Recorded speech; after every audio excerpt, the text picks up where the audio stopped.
This conference will now be recorded. Okay, so just let me first find out that flow of discussion mail, because that mail needs to be kind of updated as well, right? So yeah.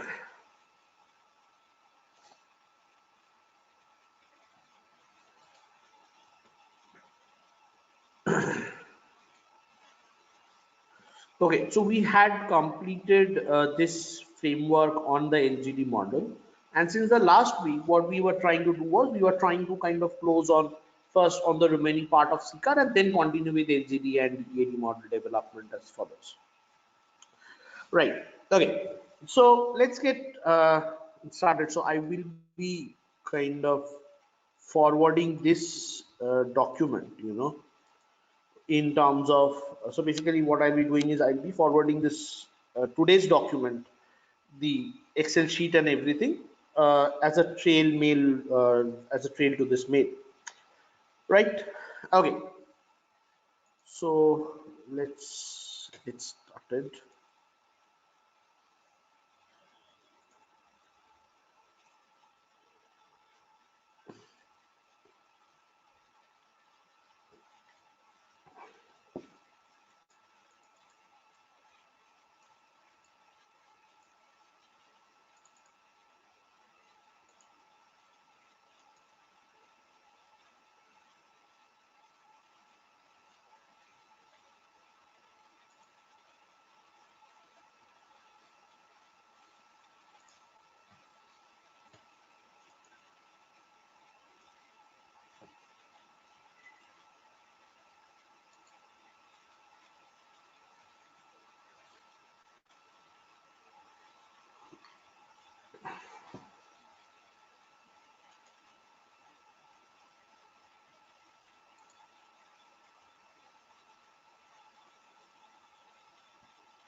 Okay, so so in the last class, we kind of we started exploring this. We started exploring these Excel, this the key trends in the data, right? Why can't I find the trend?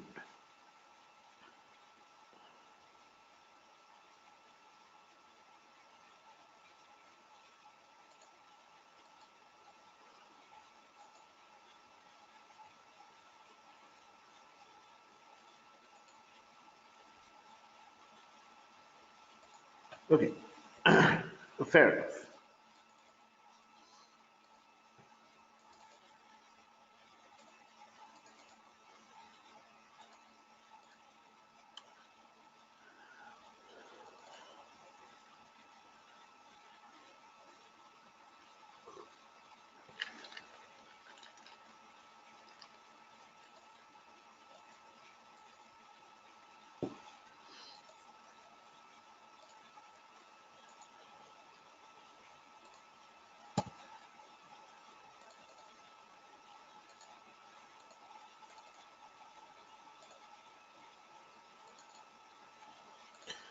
Okay, so we had the time deposit data, right? Now you may think about it that this time deposit is obviously an asset of the bank, because what the bank does is the bank keeps this, has investments in this deposit, right? And the higher the rate of interest, the higher would be the deposit. And then what you would kind of expect from here is that given that there is a time deposit which is there, so they would be earning a certain rate of interest. So there is always an interest income which is earned, right? So that's part of the pre-provision net revenue income. So you have an interest income being earned from these time deposits which you are actually keeping. And this shows the quarter on quarter change in the percentage of the time deposits which has been kept by the bank, or which has been maintained by the bank. Right, so these are all percentage figures, and hence you would kind of expect to see some negative figures and a mix of negative and positive figures. So let's start by by looking into some of the key trends that we had in this SICA 3 month bond. I think somehow it has not been saved. So I'll just quickly plot the graph and we'll take it up from there.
Okay. So over here, the first thing that we'll talk about is the key trends. So trends of time deposits and treasury rate.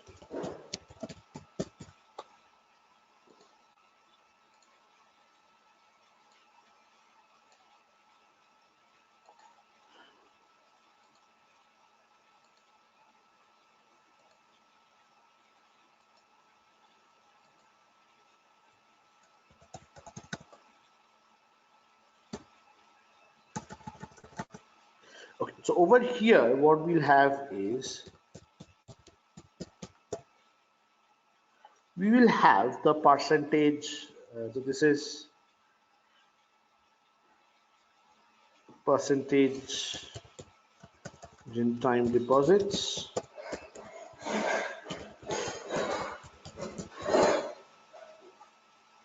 and slash treasury rates.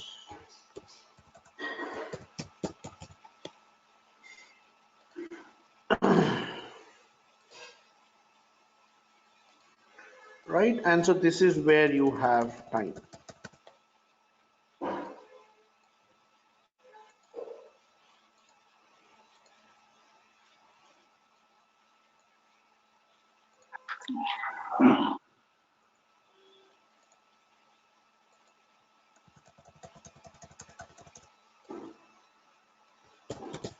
This is the months. Okay.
Okay,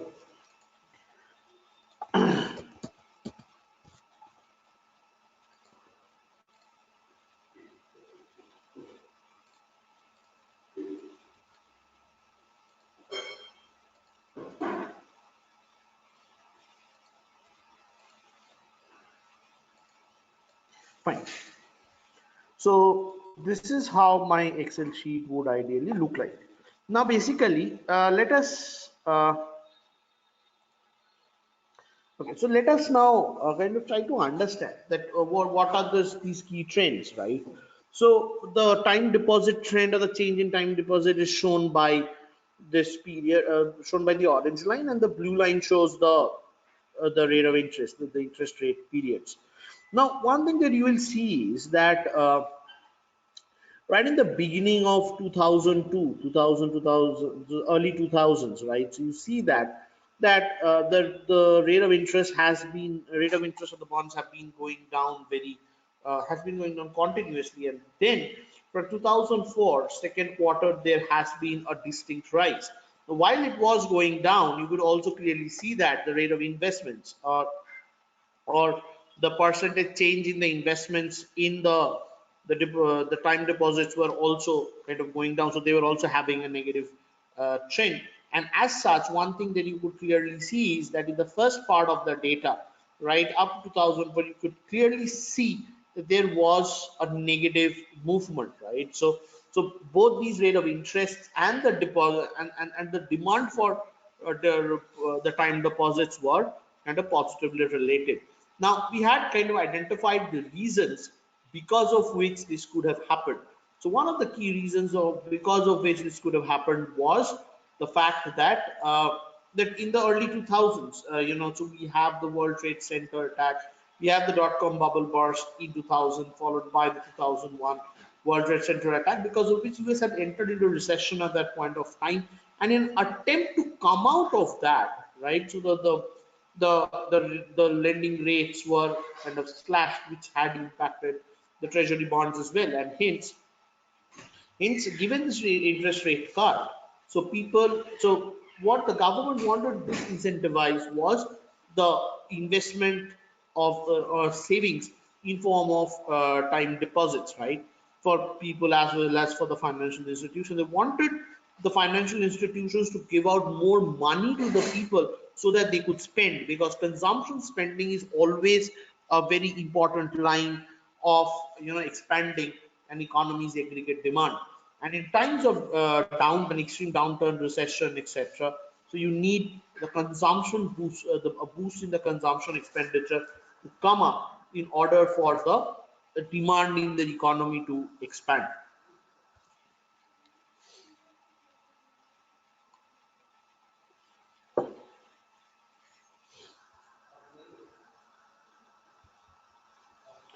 So now the next question that comes out over here is, and that's where you get to see this negative interest rate, or the declining trend of interest rates over here. And during this time, the deposits and people were morely pulling out their investments from the time deposits, and hence you see a negative change, negative percentage change all along this time up to the middle quarter of 2004 Q2.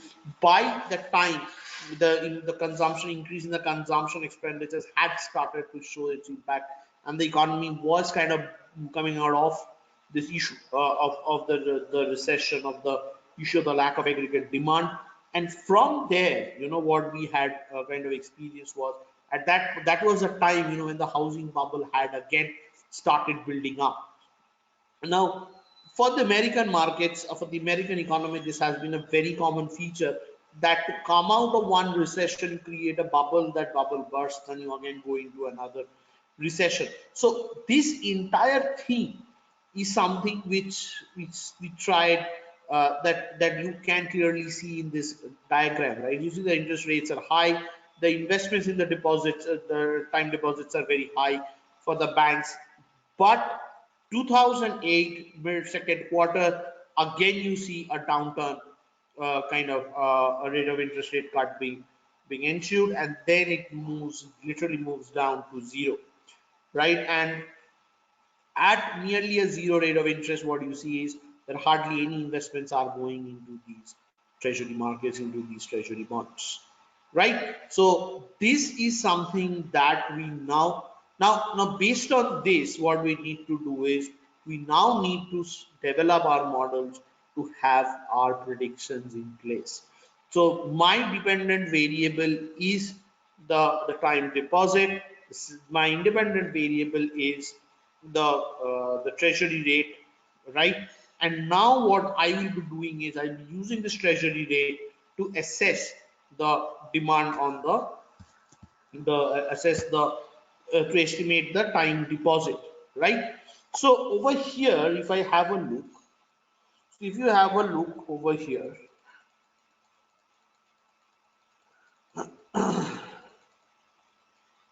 the question is how many time points do you have over here? I have 59 time points, right? So now my question over here is that okay, so now the question that comes out here is that how do I go about doing this estimation? How about I would go about doing this estimation, doing this prediction, and so on. So what we will do is we will use data up to 2014 for our model development, right? And 2015 to 2016, these 2 years, these 8 months, we will keep it for model validation. So over here, we will not be doing the random split because this data that we have with us is actually a time series kind of a data. Now, given that this data is a time series kind of a data, what we need to understand is that how is it that how would they actually, given that this is a time series data, right? So I cannot do a random split. I have to divide it into two parts. I have to build it to build an out of time sample, and I have to build the development sample. I cannot build out a simple randomized out of sample validation data. So over here, this data will be split into two parts, right? So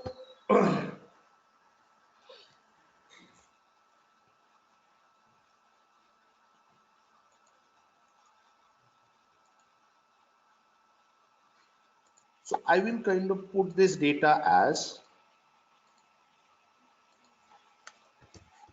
this is the raw data that I have with me. Time series data.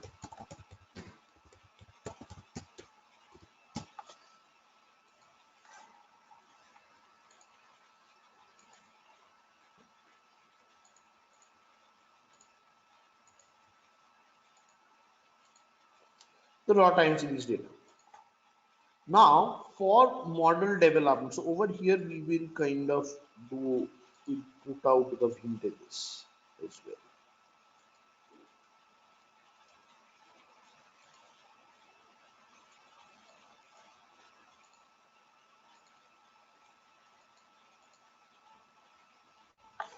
So overall vintage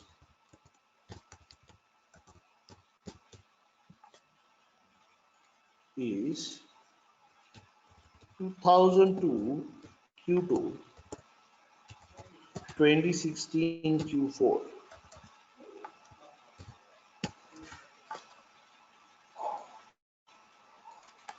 Right, so out of this, the modeling vintage will be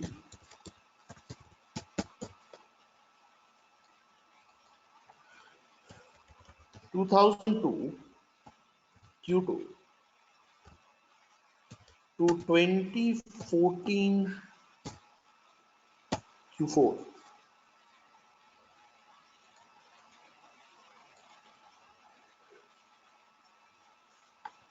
And then the recent out of time or out of time vintage.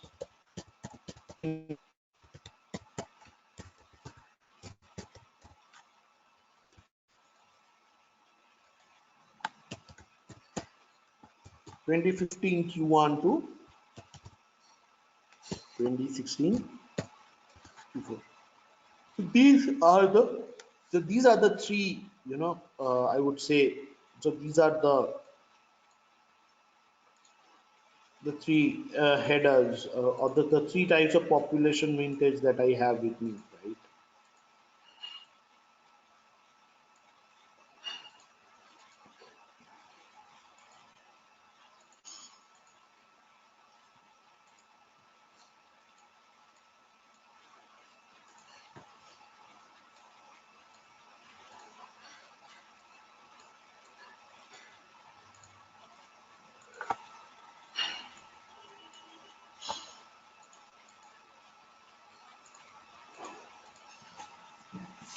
Okay, so I have these three time points with me, right?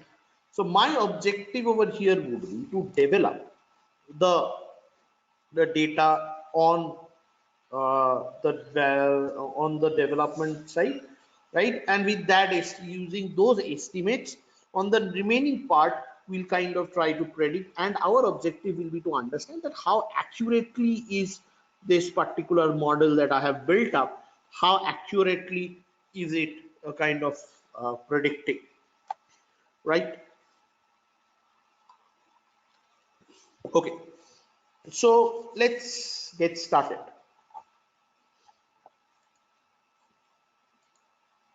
So I will put this as table 1.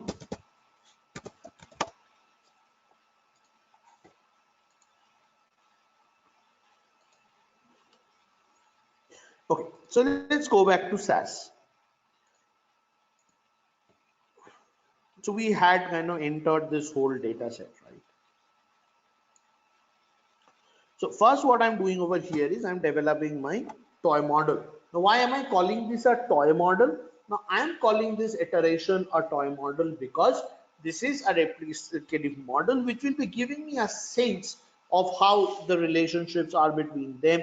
So is it statistically significant? It is not statistically significant.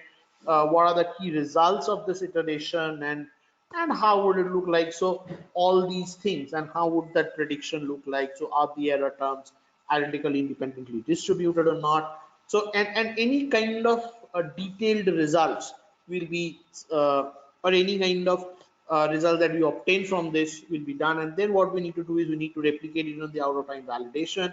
We need to see how the same equation is performing, how is the same model's accuracy, and so on, right? So basically when I'm trying to develop this toy model, the first thing, the step 1, so step 1 over here will be to divide the data into the development and out of time validation sample.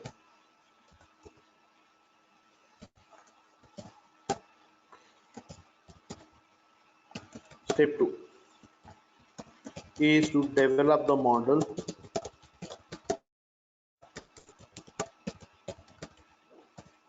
on the development data.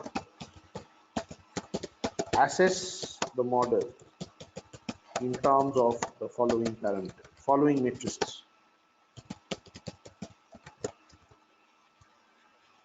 The first is statistical significance.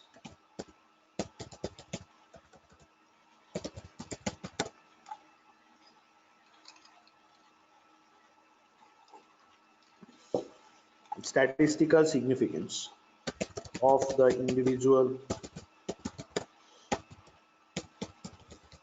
regression coefficients. Overall significance in terms of the three key measures. So what are they? The first is the F statistic. The second that you have is so the first is your F statistic. The second is the R square,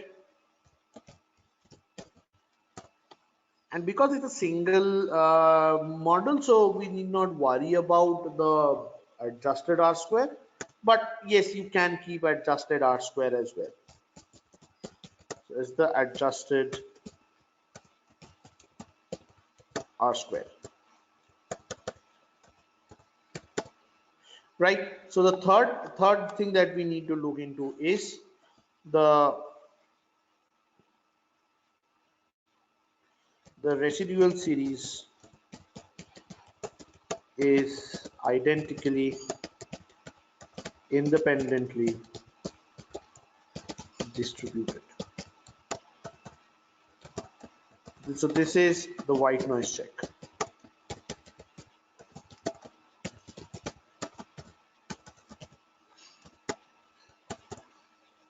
And then what we look into is the accuracy of the model estimates.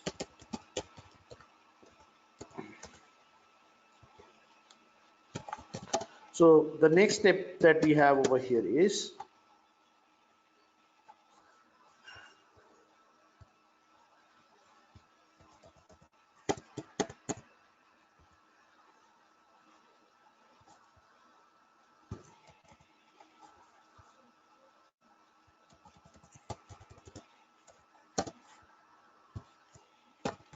so I have step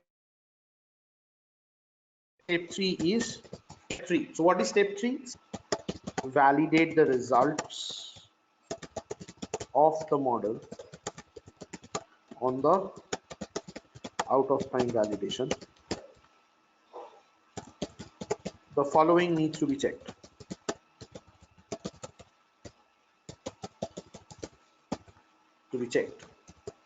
Number 1, there is no significant drop in the accuracy of the model.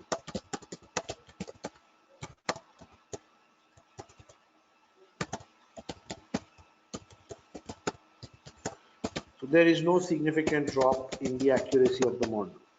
So there is no significant drop. Okay. The error series, the residual series is identically and independently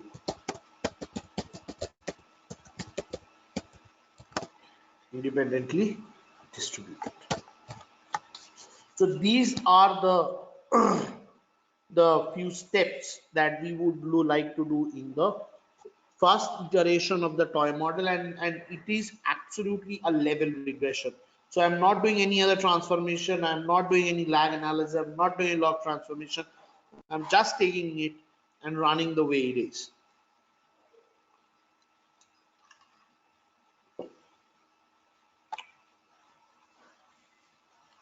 Right? But we would not really expect the accuracy of the model to be very high over here or to be very good over here. So there will be issues of accuracy. So we'll simulate it in that point, and from there we'll try to build up on the model.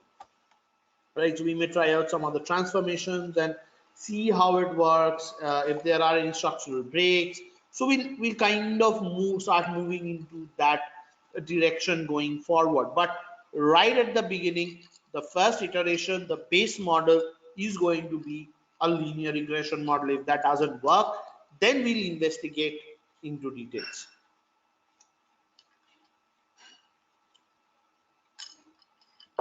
Right?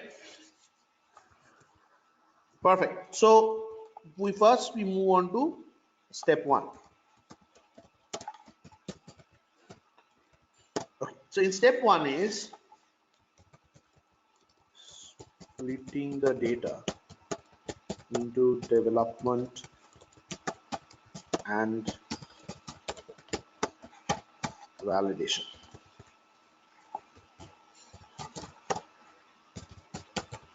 Data is CCAR.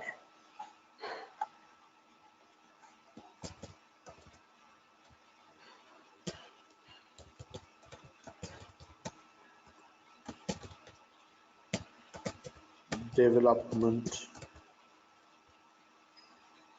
data time deposits, CCAR,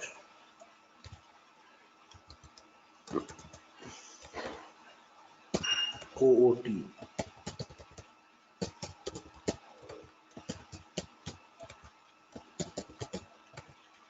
time deposits.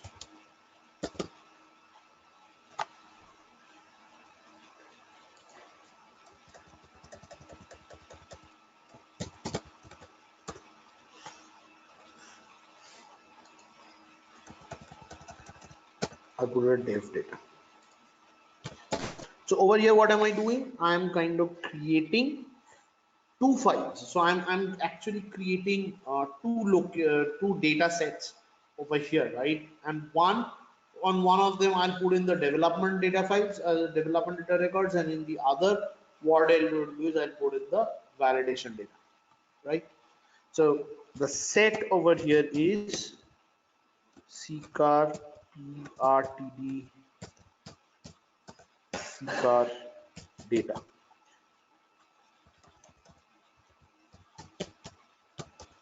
So this is what we have. So one part we have the dev data, in the other part we have the OOT val data time deposit data. So basically I'm splitting the data set CCAR PRTD CCAR into two parts, one into the development and into the other data, right? So how do I do it? I'm saying that I know that from 2015 Q1 to 2016 Q4 will be my validation data, right? So I say that if date in 2015 Q1, 2015 Q2, 2015 Q3,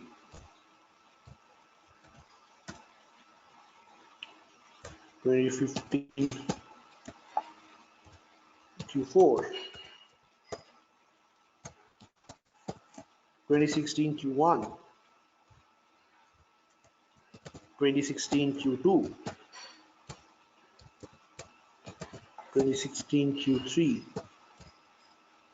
and 2016 Q4.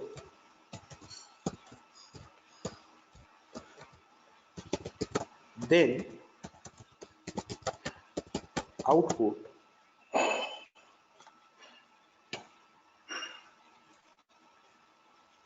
OT val data time deposit.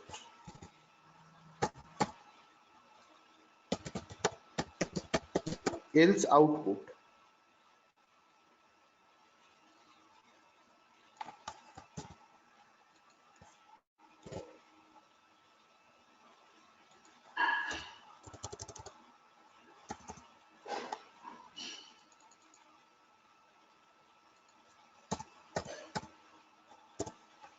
else output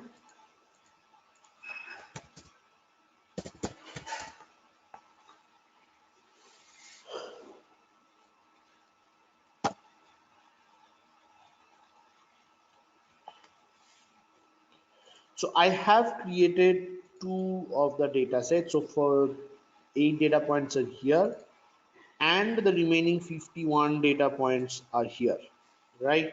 So now I have the full length. Now the way I have divided this is that the theoretical limit for doing an ARIMA model is also 50 records. You need to have at least 50 observations for the appropriate execution of a ARIMA model.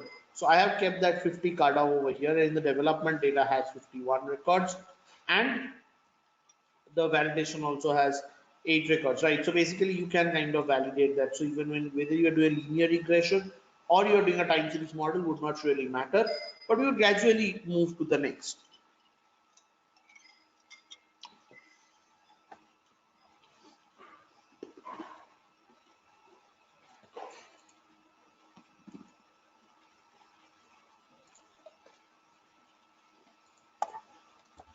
Okay, so now the step 2 is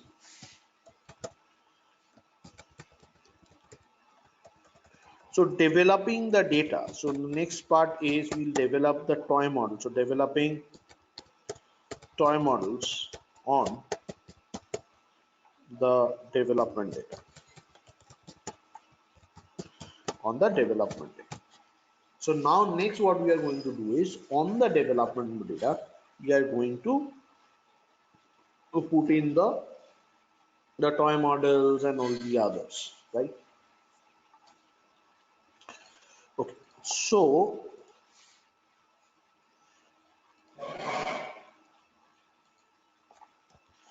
first what we'll do is we'll have the result summary, iteration 01.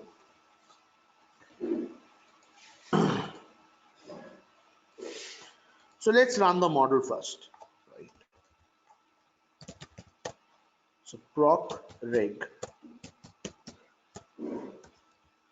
data equals to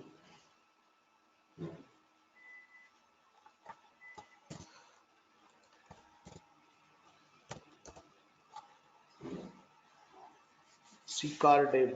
So it's a proc reg, right? And the reference data is development data of time deposits. So what we have over here is model. Our dependent variable is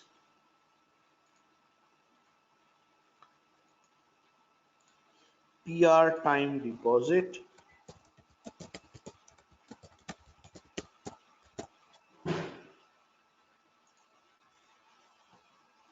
and this is a function of the TR rate,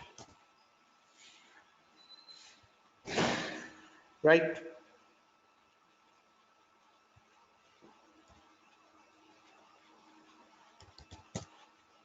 Sorry, I'll is put it this model PR deposit is the dependent variable? deposit is a dependent variable because you model the deposit given the rate of interest, right? So your independent variable is the rate of interest. So how much time deposits, how much of your funds do you allocate to time deposits, right, is dependent on the rate of interest. So whether you are doing a fixed deposit today or not will be determined by the market, the rate of fixed deposit that the bank provides. Or if you are doing it, whether you do it with HSBC or HDFC, will be again driven by the rate of interest. So that the treasury rate is the determining factor over here. So that is why it's the independent, and the time deposit will be your dependent variable. Yeah, okay. Clear? That I'm Any getting. question? Yeah.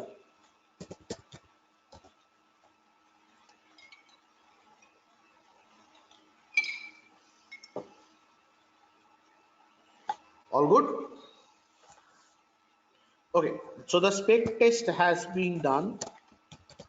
So the spec test is your SAS option to generate the specification test, right? Specification test. So this tests whether the residual series is identically independently distributed or not.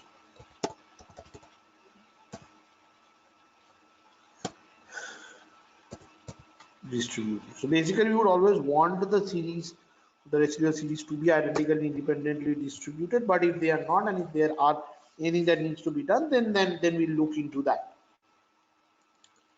Now, this is typically your model development data, right?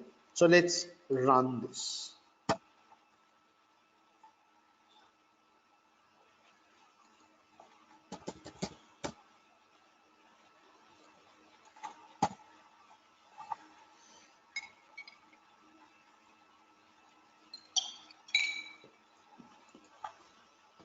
Okay.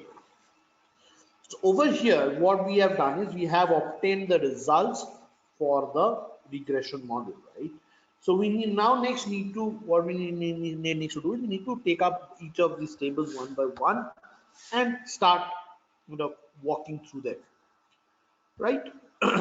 Okay, great. So let's get started. So first we start off with the parameter estimates, and from there we'll move to the other goodness of fit measures and so on, right? Okay. So, but before I go on to that, just give me 2-3 minutes time, guys. I'll just be back and we'll get started.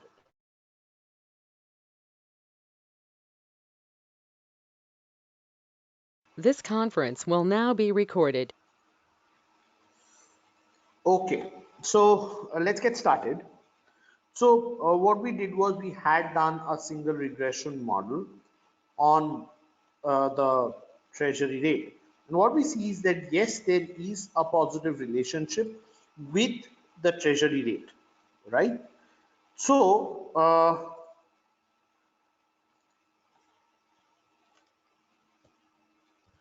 data sample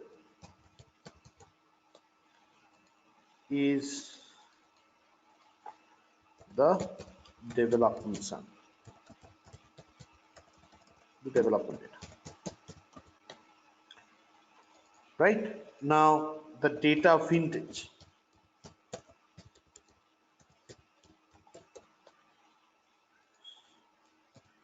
2002 Q2 to what I have is 2014 Q4,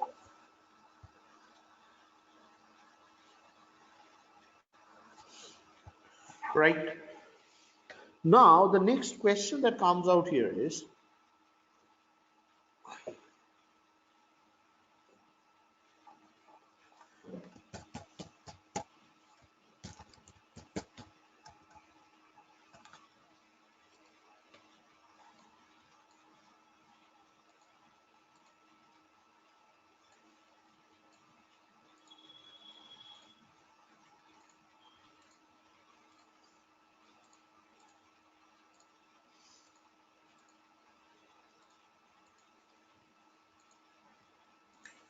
okay, so these are the two important facts, right? So basically the first is the model estimates.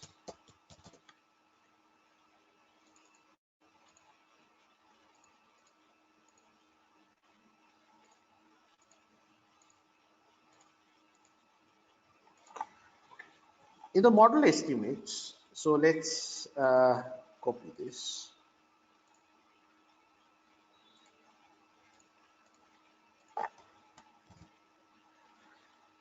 Okay. So when we look into this model estimates, the first thing is that I need to understand the rationality of the signs. So whether the sign is correctly given or not. Now, if the sign is ambiguous, then this model needs to be redeveloped, right? So the first question that we need to address over here is that, why we talk about these models and everything. So the question is that how do we assess, or on what basis do we assess these models or these estimates? So what are the checklists that we must have for doing that? So obviously the first thing that comes to my mind is that what we need to do is we need to look into the rationality of the signs. So is it that the sign is correctly given? So are the signs ambiguous or not? So the first thing is the ambiguity.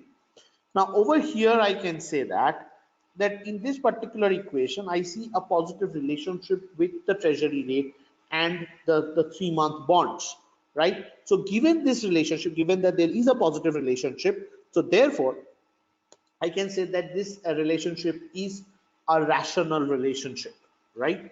Now, after this, the second question that comes out here is that are these statistically significant? So yes, they are statistically significant. So in terms of both of these characteristics, I get to see that yes, the output that I have with me over here is a rational output. So it is something which kind of succumbs to the or which kind of uh, is in line with what we want, right? Now So basically, just let me quote it down. So analyze or key points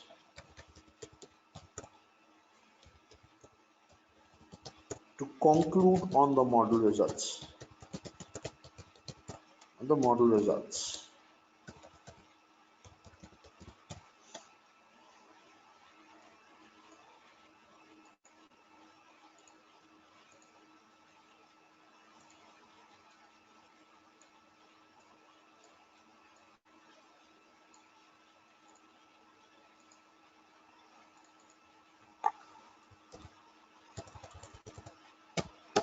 The first point that I have over here is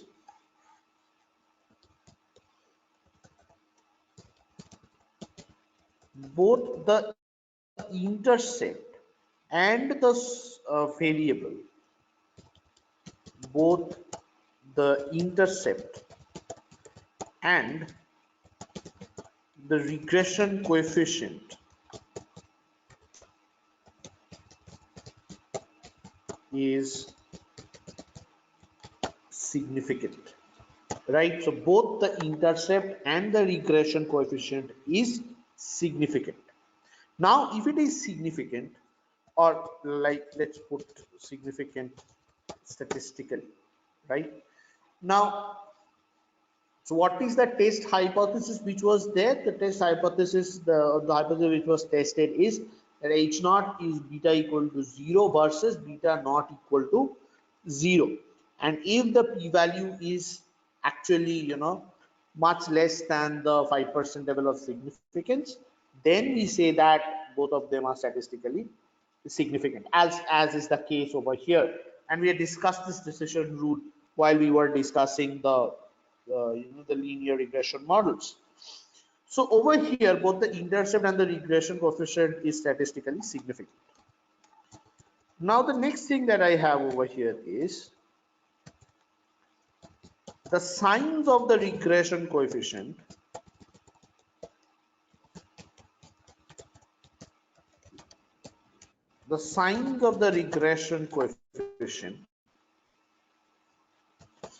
are not ambiguous.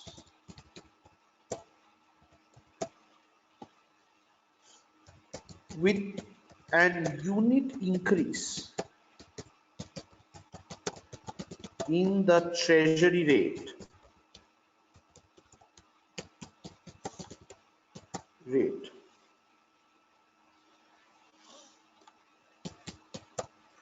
the demand for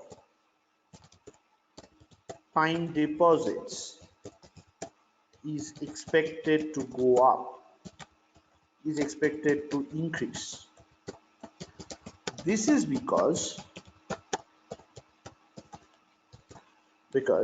every unit of money or every unit of currency invested in the 3 months time deposits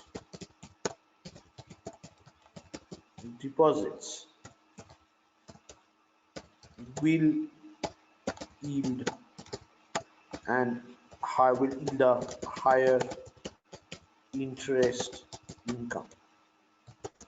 The opportunity cost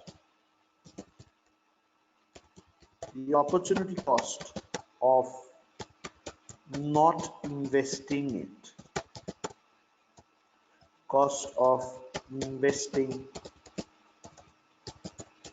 it elsewhere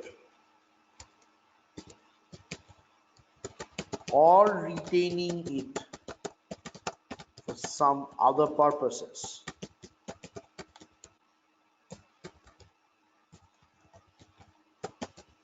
will increase with an increase in the treasury rate. Hence, the positive sign of the regression coefficient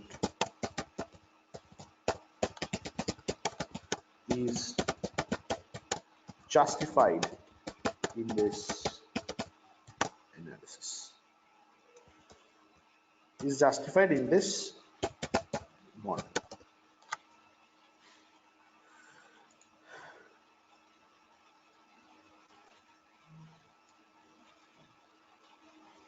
Right? So one thing that I see is that both these things are pretty okay, right? So the p-value was pretty high, the standard error was lower, the p-value was much less than 5%, and hence these variables are both, this variable is statistically significant as well. The next part over here is, so the regression equation will be something like this.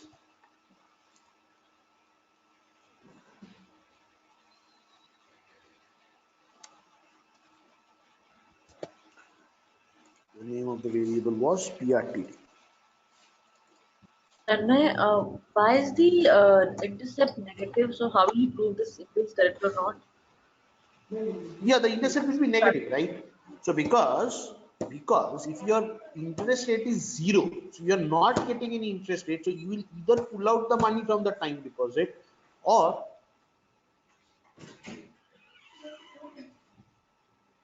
so either you pull out the money from the time deposit, or what you do is you reduce your demand for the time deposits, right? So because if the rate of interest is zero, that means you're not getting anything, right? So either you will not, one is you will not invest anything more into that. The second thing is you may either pull out money. So basically there will be a negative percentage change in the time deposits maintained by the bank if the rate of interest is zero on those treasury bonds. That is why the intercept value is negative. Okay. And also in the fourth column, PR is greater than T. So I missed it. What was PR? Probability of error. The p-value. It's the P p-value, the value, right? actual probability of committing the type 1 error. Committing type 1 error. Okay. Right. Yes. The actual probability of committing the type 1 error, and the test is conducted at a 5% level of significance, right? So the level of significance is the benchmark probability of committing the type 1 error. So over here, the actual probability is much lower than the cutoff probability, and hence what you expect is that you can easily accept the alternate hypothesis by rejecting the null hypothesis. Yeah. Tanmay, could you please again, once again Yeah. repeat on what basis we see the regression coefficients being ambiguous? Okay. So when I say ambiguous, what I mean is ambiguous in signs. So basically what it means is that you have got a particular sign. So you have, what you have got over here in this equation is that you have a positive association between the treasury rate and the time deposit. Now, is this a valid relationship? Right? So is it a valid relationship, or is the sign counterintuitive to what it should be? If the sign is counterintuitive to what it should be, we say that the sign is ambiguous. So over here, when think about a deposit that you are making, right? So if you deposit, when would you want to put more money into your banks, into your savings account, when the rate of interest is higher on the savings Right. account, right? So Yeah. with it, as the rate of savings increases, the savings rate increase. I mean, the rate of interest on savings account increases. Your willingness to keep money in the savings account will also increase. That is, the supply of the time deposit will also increase, right? So therefore, as the term, so as the treasury rate increases, the time deposits with the bank will also increase. Now, if the bank is, let's say, when the rate of interest goes down, the treasury rate goes down, neither will people be, or neither will investors be willing to invest into the time deposit, nor the bank itself will be interested in investing in time deposit with some other financial entity. So that is the reason why this treasury rate has a positive relationship with the time deposits, right? And it should have a positive relationship. What we see over here is the relationship is positive, and hence we can say that the sign is not ambiguous. Had it been negative, I would have said it's counterintuitive, and hence the sign is ambiguous. Okay, so for example, in this case, if we are talking about loans and interest rate, demand for loan and an interest rate, so in that case, we would say that these regression coefficient are ambiguous, correct? No, because when you are talking about loan, that's credit, right? So that will be a Yes, negative yes, function of the rate of interest. So if you have loans and your rate of interest and you regress your rate of interest on the loans, right, then you should get a negative relationship between the amount of loanable funds and the rate of interest. That investment curve will always be negatively sloping, because yes, every time the rate of yes, interest goes up, your cost of borrowing goes up, and hence the demand for loans will go down. yes, yes. So in that case, we call it, in that case, it would be, if we get the similar sort of figures, then it would be counterintuitive. Exactly. So when you are regressing a loan demand on the interest rate, and you get a positive sign, then that's a issue. That's a counterintuitive and then it is Right. ambiguous. Because Okay, the I time got it. deposit is being made by this bank. So the bank is keeping Yes, time deposit with someone else.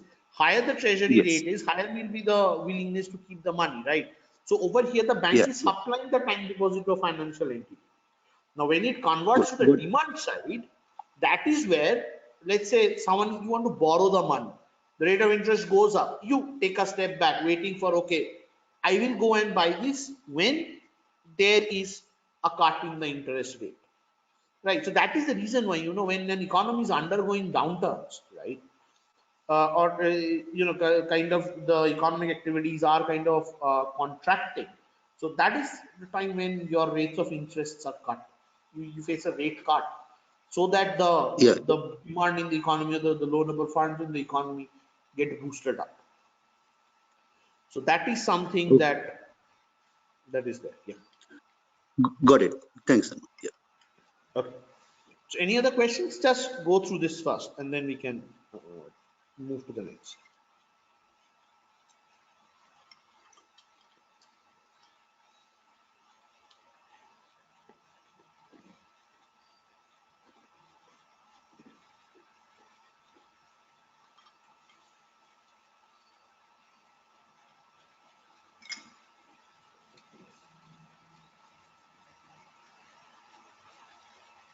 Just see this, whether you are comfortable with this, and then we move on.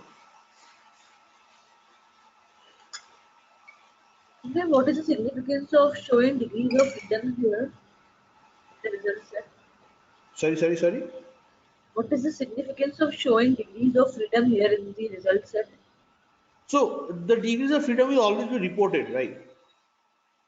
So whenever you are making whenever you're calculating the parameter estimates, right? So your degree of freedom will always be reported, because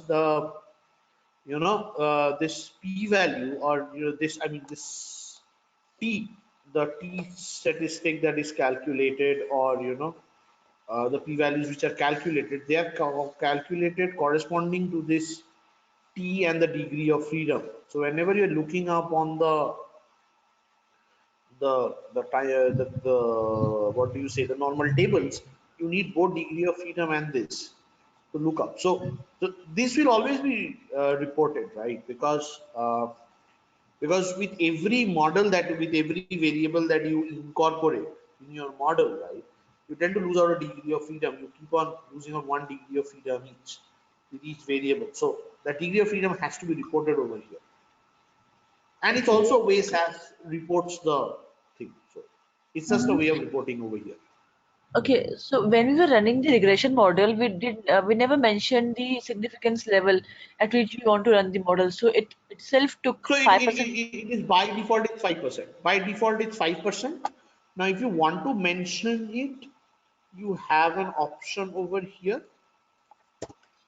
Let's say it's alpha equals to, you write it, do it at 0.01 if you so wish to do it. Okay. right? Okay. So you can specify it over here specifically. But if you don't want, I'll keep it at 5. So if you don't want, you can just do it, and it's the test will also, whenever we are conducting the test, we are conducting it at our 5% level until unless otherwise specified. Okay. Okay? So Tanmay, here we are saying that based on the regression coefficient, it says a percentage increase in the interest rate will fetch more deposits. So is there any Right. way that we can model with the available data as to what is the level of increase that we can expect based on the data available with us? Is there any way that we can model that in this particular code? I didn't get your question. So if you go to the Uh, Excel sheet, right? yeah, Mm, So yeah, we mentioned that with the increase with the unit increase in the treasury rate, the right, demand for time deposit is right, expected to increase. So is there any correct. way to forecast what a unit increase of So that is what we are treasury rate? forecasting over here, right? Exactly. So Yes. that is what we are doing. So this Okay. Okay. equation is now used to predict the Demand for time, the change in the time deposit. deposit, right? Precisely. Okay. Okay. Precisely. Yeah. That is what we are. That is what the target of doing this thing is, Okay. Yeah. Got it. right? Yeah. So we'll come to that forecasting part next. But first, what we are trying to do is we are trying to make sense of the output that has come up, right? Because if that is not in place, then the predictions that we make will also not be making much of a sense. So first, we'll kind of try to make sense of the output that is there, whether that output is at all plausible for a model, for a prediction. Then what we'll do is we'll go out and we'll try to identify those as well separately. So we'll come to that prediction part. Okay,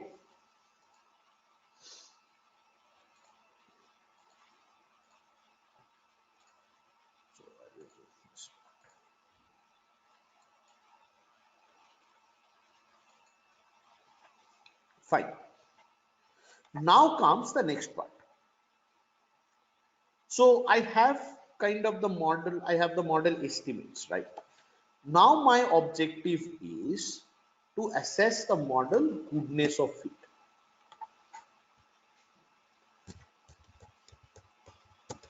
The goodness of fit.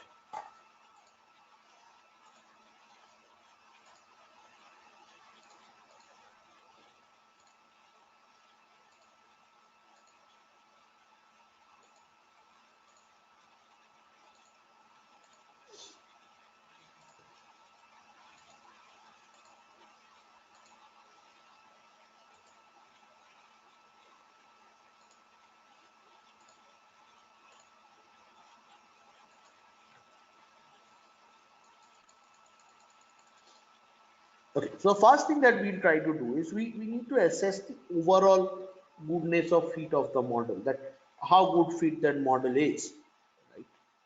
So first table that I have over here is the Anova table.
mean squares.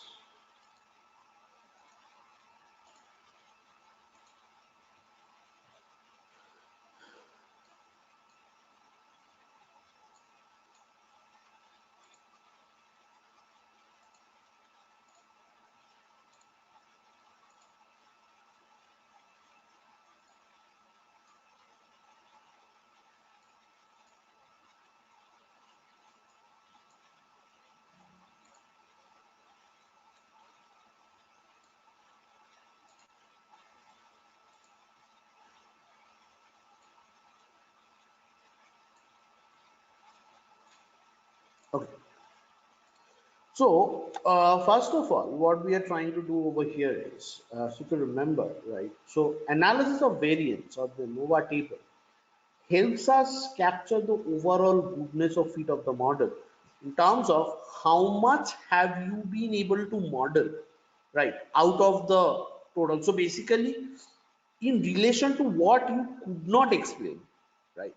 What is the extent that you have actually explained? Or rather, let me put it this way, that what proportion of the variation have you been able to explain relative to what you could not explain? So let's say you could not explain one and unit variation, but instead of that one variation, you have explained x variations.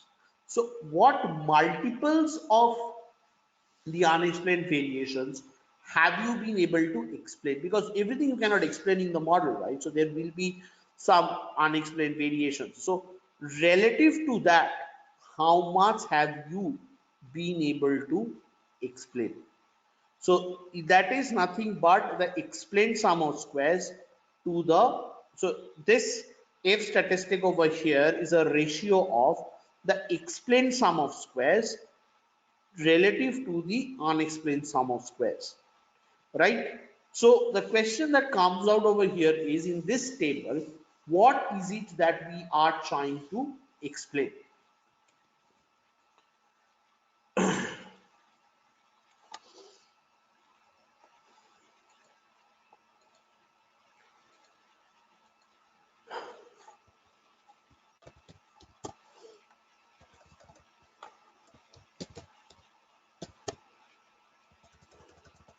So how is the analysis of variance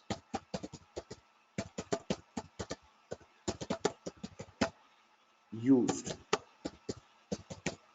to infer about the regression model?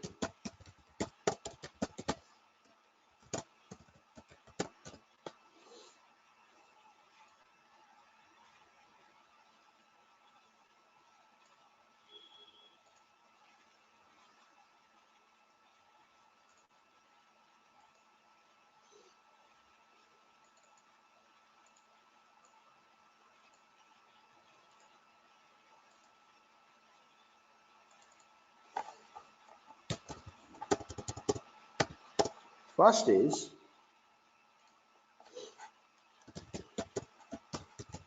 the analysis of variance,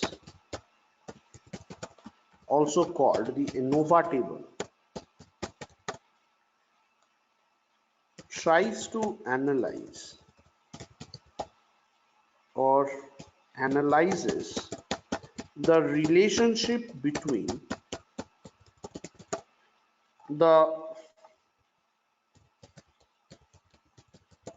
explained sum of squares to the error sum of squares, or let me put it like this, relationship between the explained variations to the unexplained variations.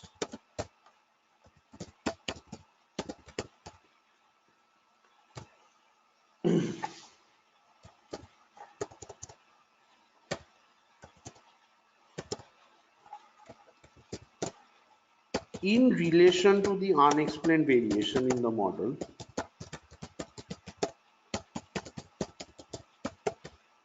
variations in the model, how much has the model being able to explain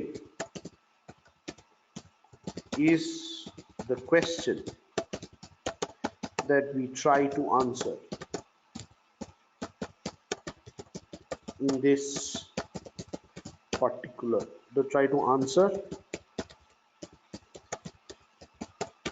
through this particular table.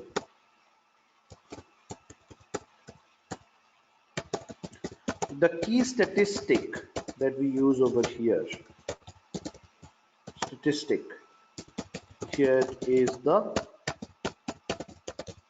the F statistic, right? Which is a ratio of the explained to the unexplained variations. F is equal to model mean sum of squares divided by the degree of freedom.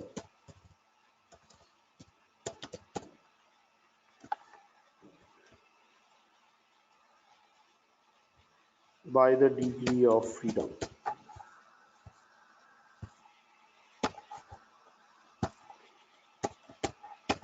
What is the MSS degree of freedom?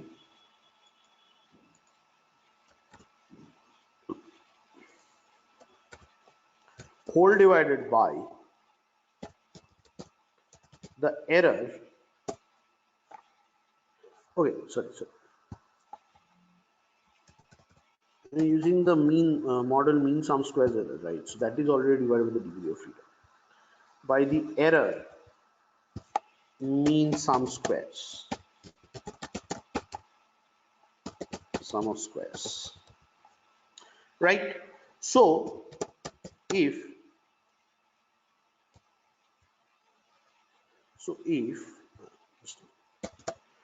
F is equal to 40.89, then it means that the explained variation in the model is 40.89 times the unexplained variation. The F test checks, validates whether this multiple is a statistically significant multiple or not.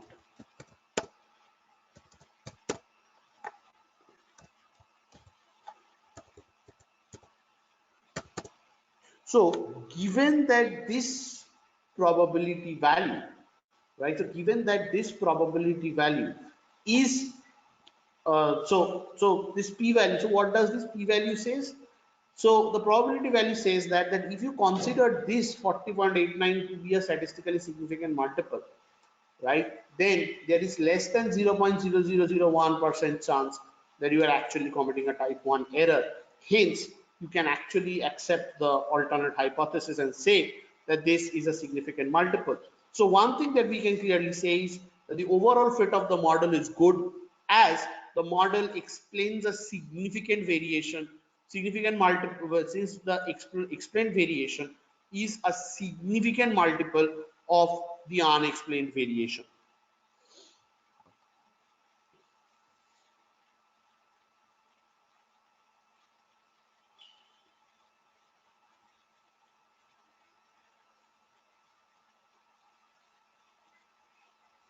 Right?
Okay.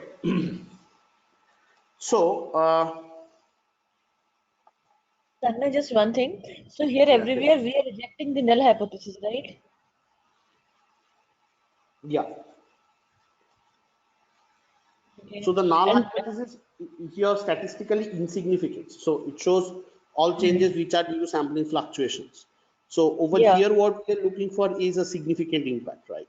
So, yes, so our objective or target over here is to accept all alternate hypotheses.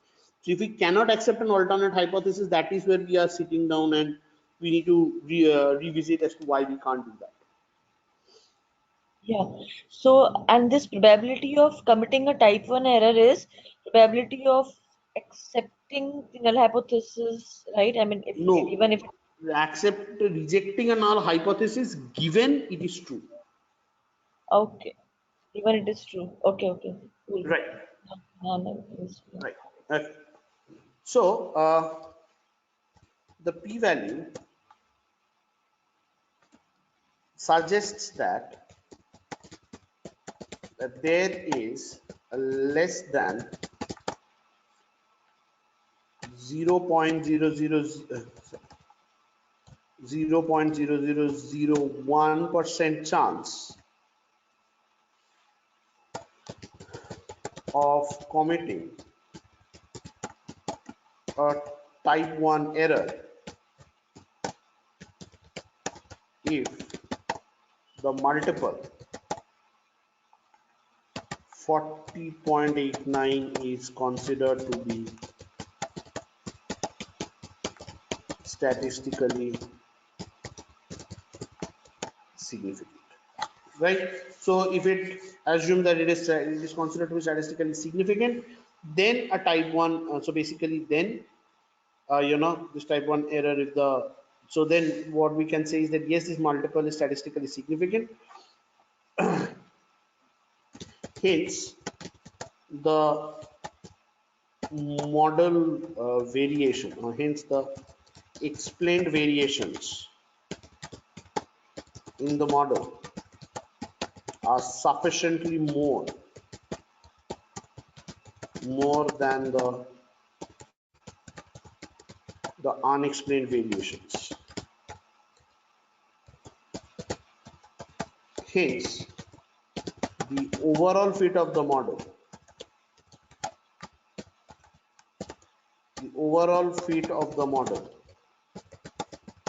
is good. So hence hence on the whole, the overall fit of the model is quite a good model. So on the whole, this is quite a good model.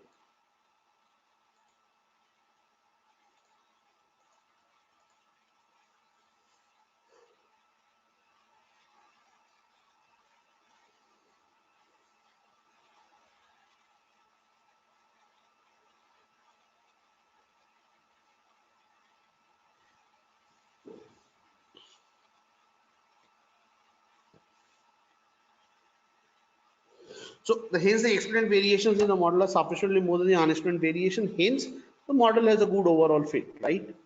So this is what the second table shows us.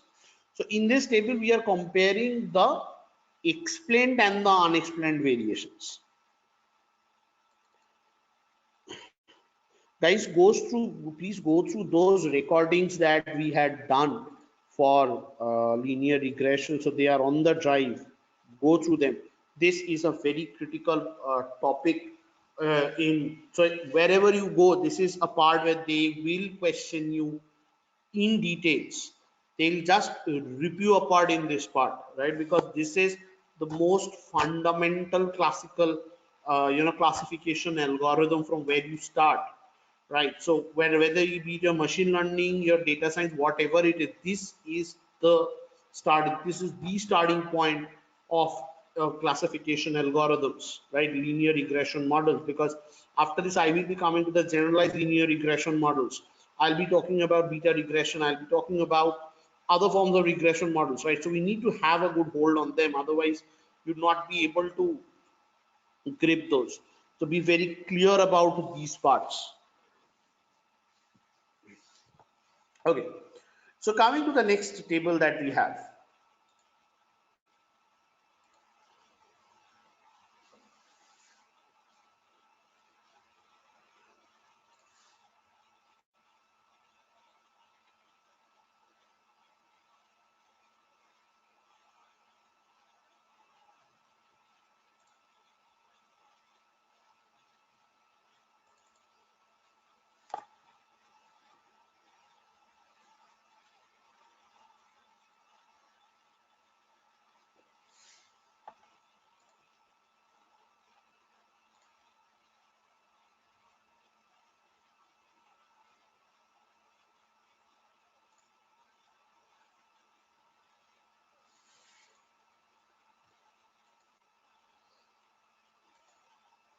Okay.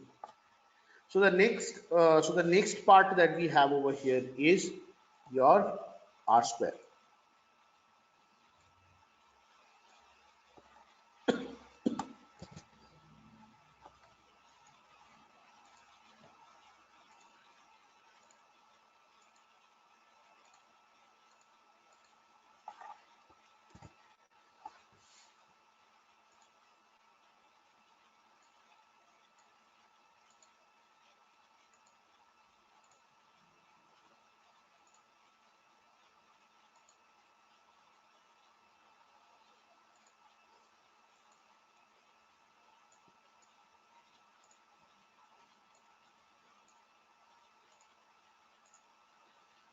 Okay, so if I have a look into this particular model, right, one thing that I can clearly see from here is that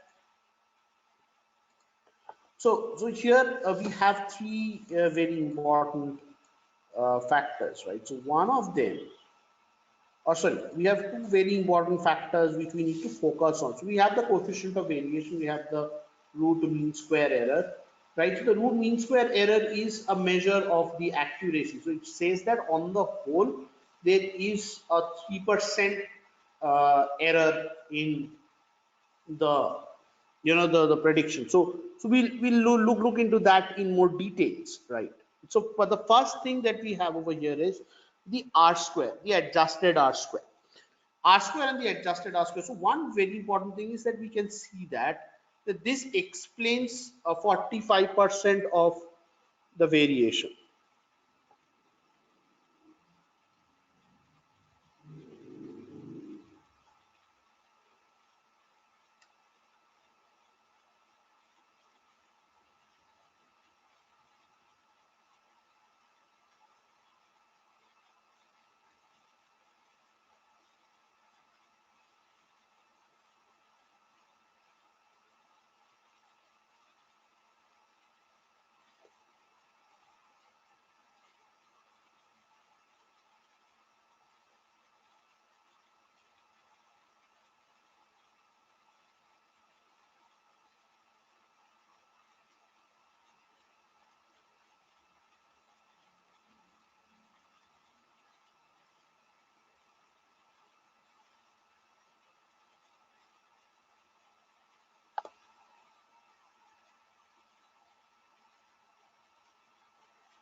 Okay, sorry. Yeah, so over here, if you see, you will see that there is this 45% chance, right? So there is this 0.45. So basically, sorry. So this is like 45% of the variation in this dependent variable has been explained by the independent variable T rate. So it shows that this one single variable can explain nearly 45% of the overall variation in the dependent variable. So this is quite a strong variable, right? So the overall goodness of fit of the model clearly shows that yes, this model or this variable can explain a significant proportion of the variations, right?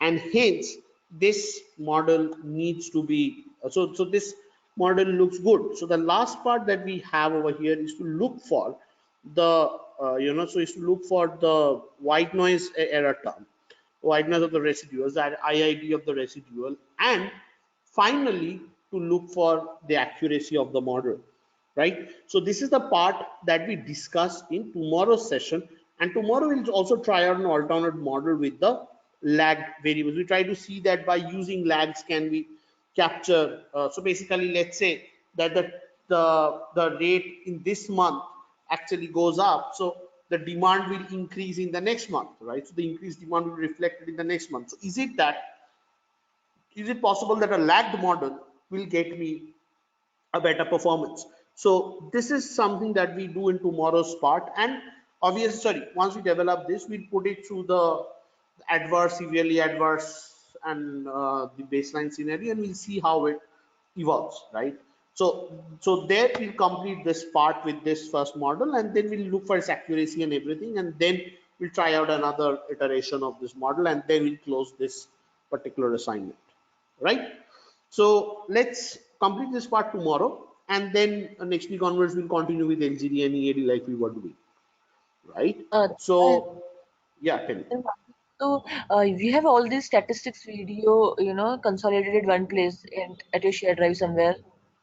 I think you did share the link with us, like where exactly are all the Yeah, statistical sessions. I shared the link with you. Can you just show me the path once again here? Where exactly? Yeah. So so go to the first mail in the Uh-huh. flow of discussion mail. Go to the first mail that you have. Uh-huh. Right? Go to the first mail. You have the link over here. Okay. Yeah. Good. So whatever documents, whatever mails, whatever locations I have shared from the content side of things, so everything is there in this particular trail mail, Mhm. Yeah. right? Yeah. So I'll not share this updated Excel sheet today, right? I will be sharing this tomorrow end of the class. Yeah. Yeah. Okay, so thank you guys. Thank you for your time. Let's catch up tomorrow, same time, and we'll finish this, and then we'll move on to LCD and EAD next week onwards. Bye bye. Thank you. Have a great weekend. Goodbye. Yeah.